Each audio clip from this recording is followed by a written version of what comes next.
This state of the economy, when EU leaders are cornered and farmers with pitchforks are opposite, suggests that Europe may not have a choice.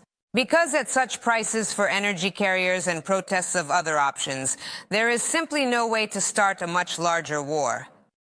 Europeans are slowly preparing for the resolution of the conflict with Russia. It is blamed for all troubles. And in place of the weakest but the most talkative Lithuania, Macron came with a proposal to introduce troops into Ukraine. Next, we observe the reaction. After all, most people understand that such a scenario is the beginning of World War III. Therefore, EU countries have started one after another to make statements about their unwillingness to take such a step. Yevgeny Belousov on new challenges and threats from the collective West. 2 years after the start of the SCO, the world is closer than ever to a new global war. If you trust the doomsday clock, there's only 1.5 minutes left till the start of moment X. According to them, recent events can be easily moved forward by a duration of 30 seconds. Imagining himself as a sort of 21st century Napoleon, Macron stated that he does not rule out using ground forces in Ukraine. Today there is no consensus on officially and openly sending ground troops with approval, but from a dynamic point of view, nothing can be ruled out. We will do everything necessary to ensure that Russia cannot win this war. Nothing should be omitted. Undoubtedly, the blue-eyed leader of France would never have thought of such a thing. Hands growing out of Washington. The frozen lawmakers dealt a heavy blow to the Biden administration with a $60 billion package for Ukraine.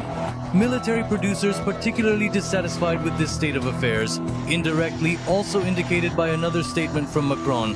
He altered his principled stance on the matter of arms acquisition for Kiev. If before he advocated for European money to be spent exclusively on European weapons, now he is ready to look for it beyond the seas and oceans. And that's where the center of the EU is located. By the way, our president also declares Brussels subordinate to the White House. I'll say it straight.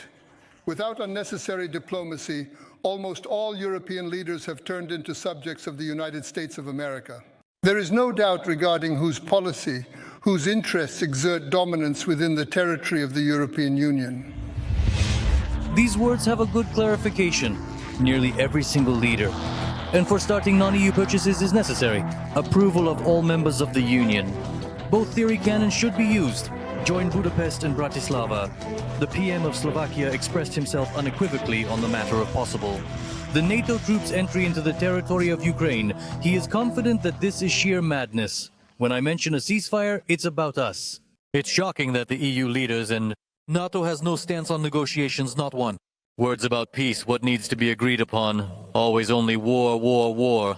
The existence of potential foreign troops, including NATO and EU member states, presents security risks for Slovakia, also because they will undoubtedly be of interest to Russian forces. What if these soldiers end up in close proximity to the border of Slovakia?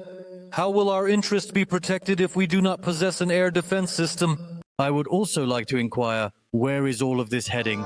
As for Hungary, it currently has less rosy affairs. Orban's fierce anti-war rhetoric led to this. Under the pressure of kind-hearted people, he was compelled to give up. The last obstacle on Sweden's path to NATO has fallen. We are actually in the epicenter of a protracted major military political crisis, using old as the world methods of intimidation. The forecasts are gloomy. The appetites and activity of the collective West will undoubtedly grow and intensify. Washington and its allies will continue to expand NATO. The situation is more than favorable for them. Introduction to NATO Finland. And here is Sweden. This is another stage of expansion to the east. They will pull Bosnia, Herzegovina, Moldova, Georgia, Serbia into the alliance. And all this will be per the scenario of Ukraine. Yet the alliance's reach and membership continue to expand. Kiev will not offer much help. The organization, which has existed for decades without any real threat, was only engaged in feeding the residents of its countries and willow faces, thanks to the alliance and the money from taxpayers. Russia, angry, has not yet invaded their lands as of now. Now the same principle is working, only an example has been added. Look, do you want to be treated like Ukraine? Only these populist methods are becoming less and less effective. Everyone understands that all those billions, the contributions to the military alliance budget, did not lead to victory over Russia. Contrary, no. Thus NATO less and less important for people. It is highly probable that he is simply bluffing, making statements about possible direct involvement in the Ukrainian conflict. Just need to take a brief pause before starting negotiations. Otherwise, reputational losses will be excessively high. Attempting to maintain his look and the man who really had the opportunity to portray Napoleon at a large press conference which few people watched.